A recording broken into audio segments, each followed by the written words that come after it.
From Interior Alaska's most trusted news source, this is the Fbx Evening News. Good evening and thanks for joining us. I'm Stephanie Woodard. Daryl Clark is off for the evening. Our top story tonight, breakup and ice jams caused flooding that resulted in most residents of Galena being evacuated last night and this morning. The Red Cross said 82 people were flown into Fairbanks on Monday night. Ruby is sheltering 49 Galena residents with friends and family, and the Red Cross shelter was set up in Tanana to shelter and feed 32 people from Galena.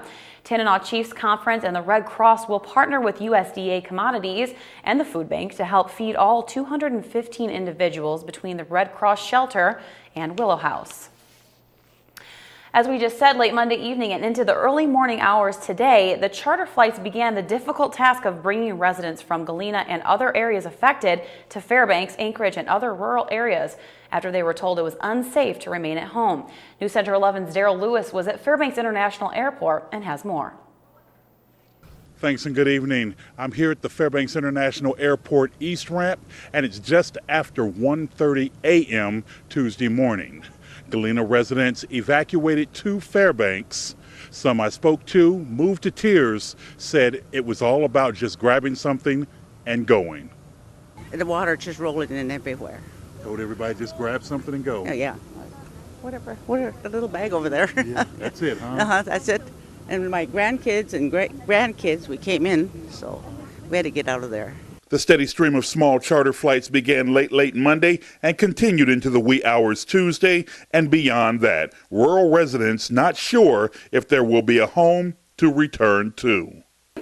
It's a disaster, really. I don't even know how to put it in words. We didn't have time to do anything. So grab some stuff and go. All I had time to do was to get my kids, get a few things that we could get, and the water was already at our steps, and just enough time to get out of the house before it flooded. It's really bad. My husband is still there. It's really scary, and we lost everything. Everybody pretty much lost everything. Tanana Chiefs Conference is the major mover and shaker behind the effort to evacuate these rural residents, and for some, the venture is personal. I'm originally from Galena, so it's really hard for me to hear and see my friends and family coming in and knowing that their houses are destroyed. Residents evacuated are being cared for at a number of venues around town. We'll keep you posted on their progress, as well as the home front they're hoping to return to. For News Center 11, I'm Daryl Lewis. Alaska State Troopers have identified a young girl killed in an ATV accident on Sunday as 12-year-old Robin Blemke of Two Rivers. She died when the all-terrain vehicle she was driving rolled over near Two Rivers School. A 13-year-old passenger received what troopers described as minor injuries. Troopers say both of the youngsters were wearing helmets when the mishap occurred. A 32-year-old local man who state troopers say was legally drunk when he crashed his pickup into a small sedan over a year ago has struck a plea deal with state prosecutors and faces as much as 20 years in jail. During hearings late today, Paul Augustus Kerstetter pleaded guilty to 2 counts of first-degree manslaughter and felony assault in the second and third degree connected to a fatal crash that occurred on April 7, 2012 at Nordale Road near the Little Chena River Bridge. Colton Fettig of Corvallis, Oregon, and a passenger North Pole resident Jordan Boggs, both 22, were killed in the crash. Fairbanks residents Hannah Gustafson and Gerald Noy were both seriously injured. Prosecutors say Kerstetter's blood alcohol content was almost 3 times the legal limit for driving in Alaska. Sentencing in the case is set for August 27th. Alaska State Troopers say a 48-year-old Delta Junction woman was killed late Sunday in a motorcycle accident on the Alaska Highway. A motorist found the woman's body with the wrecked motorcycle near milepost 1362. Troopers say the woman, identified as Gail Erickson, was riding on a curve when she hit a guardrail and was thrown from the machine. Troopers say Erickson was wearing the appropriate safety gear at the time of the wreck. Alaska State Troopers are asking for assistance from the public in locating suspects who vandalized Two Rivers School and made off with thousands of dollars in school equipment. After an investigation, troopers say a group of individuals entered the school Sunday morning and damaged multiple classrooms and common areas before leaving the school with multiple electronic items. Now, those items include 9 iPads and multiple iPod Touch devices. Damage to the school, according to the troopers, is estimated at approximately $10,000, and items stolen are valued at over $7,500.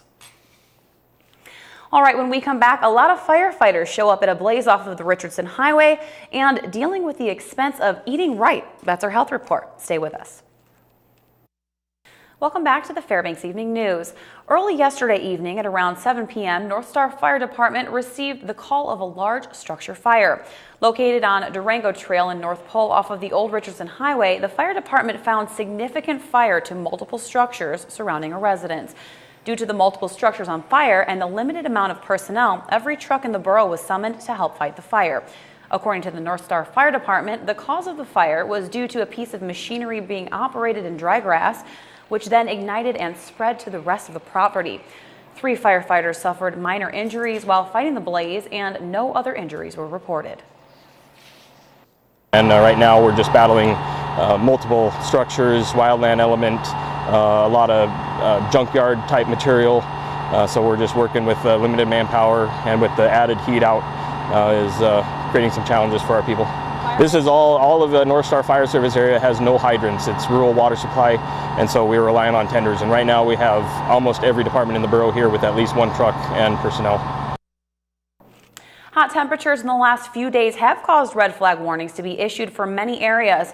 The News Center's Mike Schultz has more on how you can prepare for the upcoming wildfire season. Okay, now that we've officially transitioned into summer, bypassing spring, but now along with the mosquitoes comes the real threat, wildfires. No one knows more about this than Maggie Rogers from the Division of Forestry. We've turned a corner very quickly into fire season, and we also have a very late green up, and so that's left us with a lot of dead, dry vegetation in the short term, and in the long term that means that as that greens up, there's still going to be potential for human-caused fires, but we will move into our lightning-caused fire season, which usually starts June and moves into July, and so we never really know what we're going to be dealing with on the landscape. Maggie says homeowners need to get to work right now to make sure their homes and property are safe from wildfires. But basically, if we think moving out and moving in towards the home, and you're on the outer fringes of your property, kind of the 30 to 100 feet, you want to make sure that your conifers, anything that's flammable, is limbed up and is kind of separated out maybe 15 feet or so between trees or clumps of trees, so that you're kind of helping to drop any sort of fire that might be encroaching to the ground, so that we can deal with that. As you move in, you're wanting to have your yards with well-watered grass that's kept short. You want to make sure you've raked leaves and removed any sort of dead, dry debris. You want to be removing large flammable objects, be it kind of stuff you're storing, toys, or trees themselves, conifers that can burn easily. And you want to make sure you can protect underneath the deck, underneath stairs, put some sort of fire-resistant screen so that embers can't get underneath there. One last note, another reminder, if you're going to do any burning of any kind, you need to get a permit from the Division of Forestry. Mike Schultz, News Center 11. Eating right can be expensive, but it can be done. News Center 11's Monty Bowen has details in this week's health report. We all say we want to do it, eat healthier, more natural foods, but sometimes it can be expensive. The good news is there are ways to still save money while buying fresh, even organic foods. Healthy eating does not have to be expensive. You know, it's all about planning and preparation. Instead of relying on a restaurant lunch, make your lunch. You know, your whole grain bread, some fruits and vegetables, lean meats. It's a lot less expensive than a restaurant lunch. Stay with the basics. You know, stay with your variety of produce, your whole grain breads and cereals, your lean meat, poultry, and fish. Sometimes the easiest way to save money, especially when buying by weight, like at a deli counter, is just to buy less. Maybe you don't need to buy as much. You know, when you think about the meals that you have, you know, go for a 3 to 4 ounce piece of meat instead of a quarter, a half a pound. The more nutritious foods that we have at our meals and snacks, the more healthier we will be, and the lower chance we're going to have health problems like diabetes or high blood pressure or obesity. Monty Bowen, News Center 11. The Health Report is brought to you by the Ear, Nose, and Throat Clinic, located in the Medical Dental Arts Building. Call 456-7768. All right, Joe Cook will be here with your sports, talking about the state softball and baseball tournaments that feature our interior hopefuls. Also, a look ahead to the Gold Panners baseball schedule. Stay tuned for sports.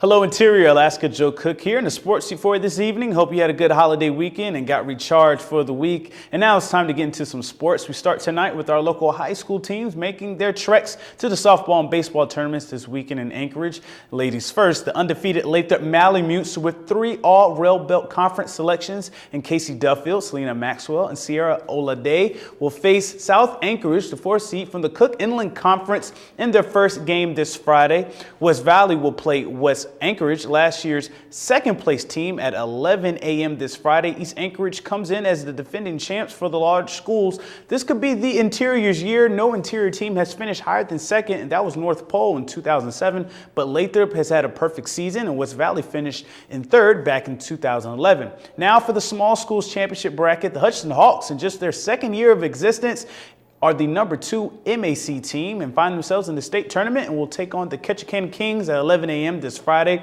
The number 1 Mid-Alaska Conference team, the Allison Ravens, get a bye and will play the winner of the Kodiak-Sitka game at 3 p.m. on Friday. Sitka is the team to beat. They have won the last 3 state softball championships.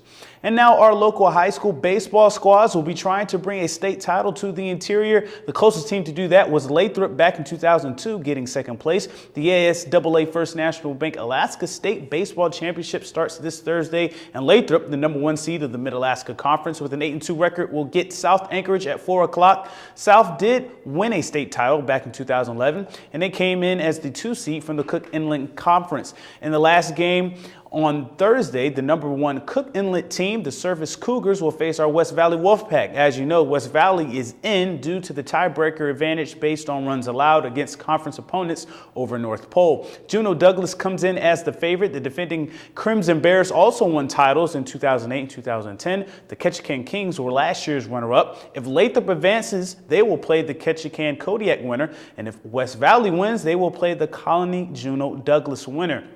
The signing season continues to be a good one for Interior athletes leaving to pursue athletic and academic careers, and it's been a good season for the Nanoks. The UAF women's cross-country skiing squad secured 2 recruits, and they are the first signees in the spring period. Amelia Anderson out of Salt Lake City, Utah, will be coming to Fairbanks. Anderson was the 2010 MVP for the Salt Lake Nordic ski team and placed 7th in the J1 United States Nationals this year. The Skyline High School product plans to major in mechanical engineering and also aims to participate on UAF's cross-country running team as well. Nicole Bath from Madison, Wisconsin, will also be a Nanook this fall. Bath out of Verona Area High School is a 4-time U.S. ski team All-American and a 4-time junior national All-American. She also has international skiing experience by being on the U.S. J1 travel team in Europe the past 2 years. Bath plans to major in elementary education.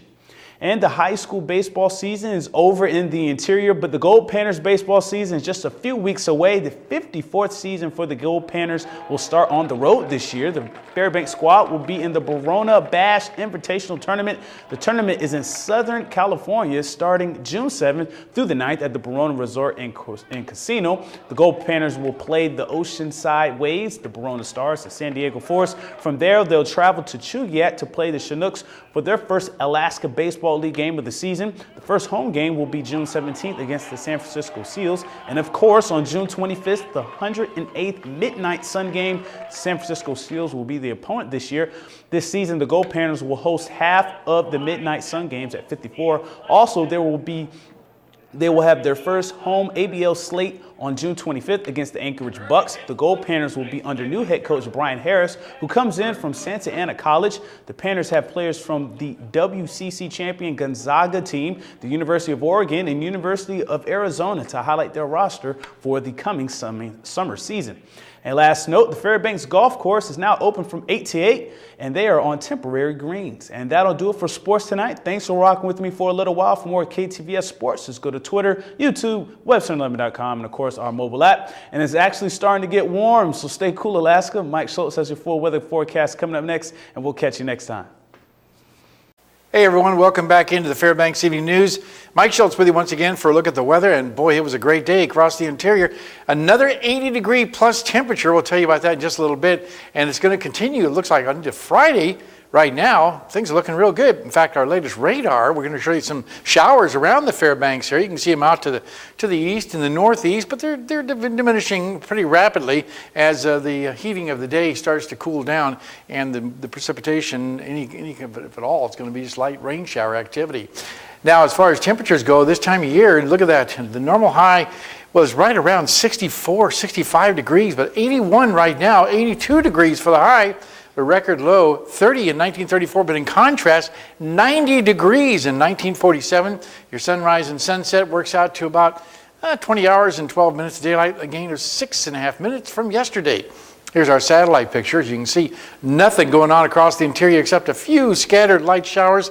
That's about it. The rest of the state looking pretty good. Some cloudiness over the southeastern sections. That's not bringing a whole lot of anything going on there. As you can see, lots of sunshine around Juneau and Ketchikan. Also some clouds around the Kodiak Island area along the Aleutian chain. And just basically partly cloudy skies up and down the west coast, cloudy at Barrow. Another nice day for Yukon, 79 degrees there. The lower 48 weather looks like this.